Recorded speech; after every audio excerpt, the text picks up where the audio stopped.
E aí, galerinha linda, eu sou o Jeff Pezzetta, esse é o Nós na Mate, simplificando a matemática para você. E nós estamos aqui, olha só, na aula 5 da nossa playlist de seno, cosseno e tangente em vestibulares ou em preparação para vestibulares, tá? Então tem um exercício aqui, o que eu vou fazer? Você verifica, dá um pause, tenta fazer, depois dá um play e volta. Por quê? Porque eu vou começar a fazer a correção agora. Então se você ainda não fez, dá um pause que eu vou começar a corrigir. Bom, vamos lá, vamos começar então a fazer a correção. Ele fala o seguinte, ó: o caimento de um telhado é a inclinação formada pelas telhas em relação à linha horizontal. Tá? Então se você for ver, ó, as telhas estão tendo um caimento, ó, elas estão um caimento, esse caimento é em relação à linha horizontal. Então isso aqui é o que a gente chama de caimento de um telhado, que é feito justamente para que as águas da chuva escorram pelo telhado e não afundem, né, não gerem um peso para afundar o teto, ou para afundar o forro, né, ou o telhado, tá bom? Aí ele continua falando o seguinte: sua medida é expressa pela tangente. Ah, legal, né? Então a medida é expressa pela tangente do ângulo de inclinação na forma de porcentagem, tá? Então a gente calcula a tangente e depois calcula a porcentagem.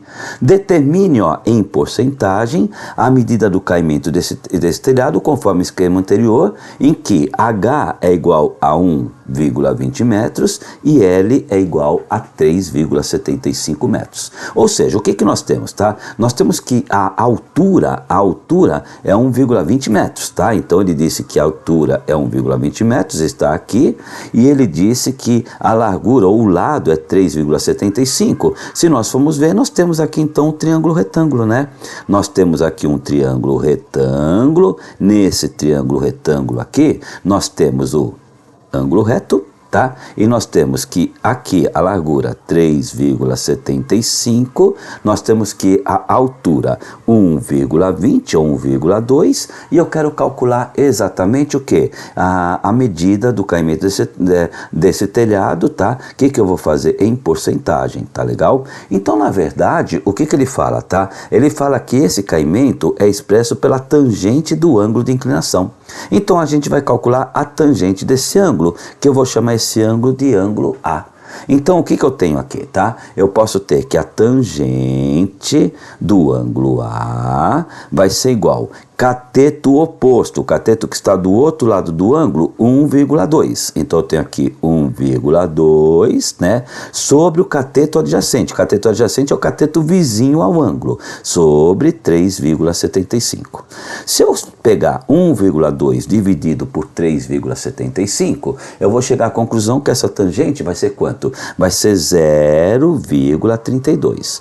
Só que essa é a tangente que eu posso ir na tabela de tangente, né, seno, cosseno, tangente, e calcular quantos graus vale esse ângulo. Mas na verdade eles calculam o caimento em porcentagem. Se calcula o caimento em porcentagem, 0,32 é a tangente, porcentagem eu multiplico por 100. Então a hora que eu multiplicar por 100, esse caimento será de quanto? Será de 32%. Exercício está aqui resolvidinho, tá? 32% é o caimento. Então tem aqui um aprendizado novo nesse exercício, né? Caimento de um telhado é dado em porcentagem, que nada mais do que é a razão da tangente do ângulo sobre né? Cateto oposto sobre cateto adjacente ao ângulo, multiplicando por 100, exercício resolvidinho. Beleza, galerinha? Muito obrigado pela atenção, beijo no coração, é nóis, valeu, galerinha, é nóis, valeu!